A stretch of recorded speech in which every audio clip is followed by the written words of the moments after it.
Hello friends, आज इस video में हम चर्चा करेंगे न्यू टैक्स रिजीम में ऐसे कौन से 9 बेनिफिट हैं जिनके बारे में हमें पता होना चाहिए ताकि हम इस बात को डिसाइड कर सकें कि हमें ओल्ड के लिए जाना है या न्यू के लिए जाना है। तो इस वीडियो में हम चर्चा करेंगे कि न्यू टैक्स रिजीम में क्या क्या बेनिफिट्स होने वाले हैं। उससे पहले मैं आपको बता दूं कि इस बार ये जो हम ITR फाइल करने वाले हैं फाइनेंशियल ईयर 23-24 के लिए, उसमें जो न्यू टैक्स रिजीम है वो बाय डिफॉल्ट है। मींस अगर आपको ओल्ड टैक्स स्लैब चूज करना है तो आपको अलग से फॉर्म 10 IEA वो फिल करना पड़ेगा, तो ही आप ओल्ड रिजीम चूज कर पाएंगे, अदरवाइज आपको न्यू टैक्स रिजीम में ही जाना पड़ेगा। ठीक है फ्रेंड्स, तो इस बात को ध्यान रखिएगा। अब चलते हैं बेनिफिट की तरफ। तो पहला जो बेनिफिट है न्यू टैक्स रिजीम का वो ये है लोअर टैक्स स्लैब। जी हाँ, अब अभी भूल जाइए कितने डिडक्शंस हैं, कितनी एग्जाम्पशंस हैं, उनको किनारे कर दीजिए। सिंपल सा एक कंपैरिजन है कि भाई जो न्यू रिजीम है ना उसमें 15 लाख के ऊपर आता है higher tax rate, that is 30%। और जो ओल्ड है उसमें 10 लाख को जैसे ही क्रॉस करती है इनकम तो फिर हमें हायर टैक्स रेट यानी कि 30% से टैक्स पे करना पड़ता है। तो न्यू में 15 लाख से ऊपर है 30% और ओल्ड में 10 लाख से ऊपर है। तो सिंपल देख के ही पता चल रहा है कि न्यू टैक्स रिजीम में हमें टैक्स कम पे करना पड़ता है। तो पहला बेनिफिट तो ये रहा। अच्छा सर, दूसरे की अगर हम बात करते हैं तो देखिए, हमें ये पता है कि अगर हमें न्यू टैक्स रिजीम में जाना है तो हमें डिडक्शन की मोह माया को छोड़ना पड़ेगा। अब इसका बेनिफिट क्या है? देखिए, हमें डिडक्शन मिलता कब है? जब हम उस पर्टिकुलर सेक्शन में जो भी कंडीशन है उसको फुलफिल करते हैं। कहीं इन्वेस्ट करना है, पैसा कहीं खर्च करना है, कहीं एक्सपेंडिचर है, कहीं कुछ है। ठीक है, तो पहले पे करके फिर बाद में हम उसका जो है बेनिफिट लेते हैं। यही तो होता है ना। अगर हमने 1.5 लाख 80C में इन्वेस्ट किया और लेट सपोज हम 30% टैक्स में आ रहे हैं, तो हमें कितना बेनिफिट मिला? 1.5 का 30% यानी कि 45,000 रुपीज़ का टैक्स सेव करने के लिए हमने 1.5 लाख रुपीज़ पहले पे किया। इस पॉइंट ऑफ व्यू से मैं बात कर रहा हूं। और फिर उसके बाद एक झंझट होती है, पहले पे करिए, उसका जो है प्रूफ मेंटेन करिए, कल को इनकम टैक्स का नोटिस आता है तो उसमें वो प्रूफ मांगे जाते हैं। तो अब ये सारी टेंशन खत्म। ना इन्वेस्टमेंट है, ना डिडक्शन है, ना कोई आगे आगे चल के नोटिस आने वाला है कि भाई आपने डिडक्शन क्लेम किया है, गलत क्लेम किया है, सही क्लेम किया है, जो भी है। तो कोई डिडक्शन नहीं है, तो कोई हसल नहीं है कि हाँ भाई पेमेंट करो फिर उसका प्रूफ सबमिट करो, ऐसा कुछ भी नहीं है।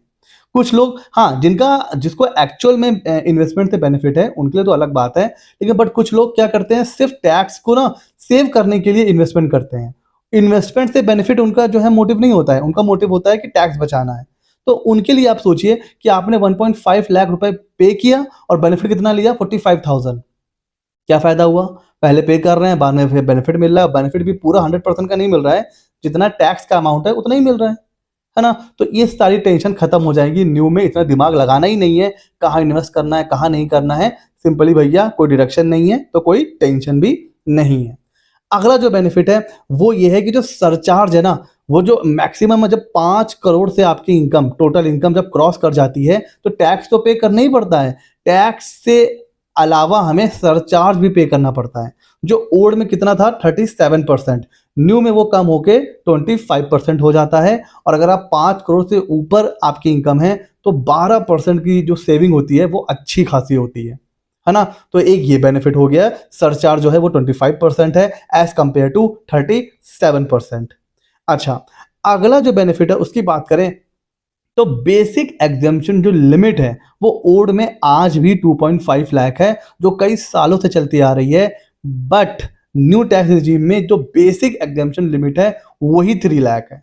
तो 3 लाख तक आप 87A मिले ना मिले, कितना है कितना नहीं है, टेंशन ही नहीं लेनी है।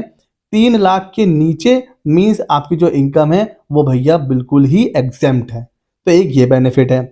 अगला न्यू टैक्स रिजीम में बेनिफिट क्या है? अच्छा, यहाँ पे इसको एक बार कंपेयर करके देख लेते हैं कि भाई यहाँ तो 2.5 लाख तक नील है, यहाँ 3 लाख तक नील है। यहाँ भी नील है बट सीनियर सिटीजन या फिर सुपर सीनियर सिटीजन के लिए है। वो दोनों बेनिफिट आपको न्यू स्लैब में सभी के लिए अवेलेबल है, क्योंकि 3 लाख तक यहाँ पर किसी को टैक्स पे नहीं करना है, चाहे वो सीनियर सिटीजन है नहीं है, कोई मतलब नहीं है। हाँ, कोई सुपर सीनियर सिटीजन है तो उसके लिए 5 लाख तक एग्जाम्पशन है ओल्ड में। न्यू में उसके लिए भी कितनी हो जाएगी, 3 लाख हो जाएगी। ठीक है, ओके, आगे चलते हैं सर। उसके अलावा देखिए 87A का डिडक्शन, ये ओल्ड में कितना मिलता है अभी 12,500, न्यू में इसको बढ़ा के 25,000 जस्ट डबल कर दिया है। इसका बेनिफिट ये हो जाता है कि जो ओल्ड स्लैब है वहां पर 5 लाख तक कोई भी टैक्स पे नहीं करना है 87A की वजह से, बट न्यू टैक्स स्लैब में आपको 7 लाख तक कुछ भी पे नहीं करना है। मतलब कोई डिडक्शन भी नहीं है, कोई एग्जम्पशन भी नहीं है, बिना किसी ताम झाम के 7 लाख तक आपको 1 रुपए टैक्स पे नहीं करना है। तो ये सबसे बड़ा बेनिफिट है न्यू टैक्स रिजीम का। अगला जो बेनिफिट है वो है लीव इनकैशमेंट का। देखिए जो गवर्नमेंट एम्प्लॉय होते हैं उनके लिए लीव इनकैशमेंट पूरा एग्जेम्प्ट है। बात हो रही है प्राइवेट एम्प्लॉय की। प्राइवेट एम्प्लॉय अगर आप ओल्ड में जाएंगे ना तो सिर्फ 3 लाख तक की एग्जेम्पशन है, बट अब न्यू टैक्स रिजीम में 25 लाख कर दिया गया है। बहुत बड़ा यहाँ पर जो है इंक्रीमेंट हुआ है। तो लीव इनकैशमेंट की एग्जेम्पशन है उसको भी बढ़ा करके 25 लाख कर दिया है न्यू रिजीम में। तो ये भी एक बहुत बड़ा बेनिफिट है। अगले बेनिफिट की बात करें तो ये बेनिफिट क्या है, देखिए हम बात कर रहे हैं न्यू रिजीम में कोई एग्जाम्पशन कोई डिडक्शन नहीं मिलती है, लेकिन सैलरी के केस में जो 50,000 डिडक्शन है ना, ये ओल्ड में भी है और न्यू में भी है। तो इसको भी आप एक बेनिफिट की तरह देखिए कि एक तो एग्जाम्पशन लिमिट ज्यादा, 87A की वजह से 7 लाख तक कोई टैक्स नहीं है, ये सारे कोई डिडक्शन कोई इन्वेस्टमेंट करना नहीं है, डिडक्शन कोई है नहीं, फिर भी 7 लाख तक एग्जाम्पशन है। तो ये सारे बेनिफिट होने के बाद फिर 50,000 की जो डिडक्शन ओल्ड में है वो न्यू में भी है। तो ये अपने आप में एक बेनिफिट की तरह है।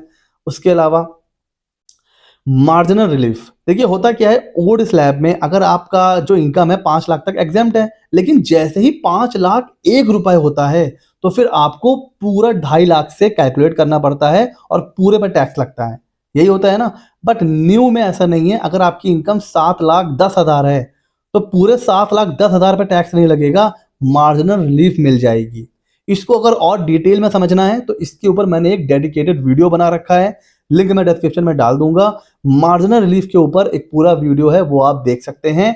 न्यू टैक्स रिजीम में आपको मार्जिनल रिलीफ का भी बेनिफिट मिल जाता है। उसके बाद आगे बढ़ते हैं तो अगला और जो लास्ट बेनिफिट है न्यू टैक्स रिजीम का वो ये है कि एक ऐसी डिडक्शन है जो आप न्यू में भी क्लेम कर सकते हैं।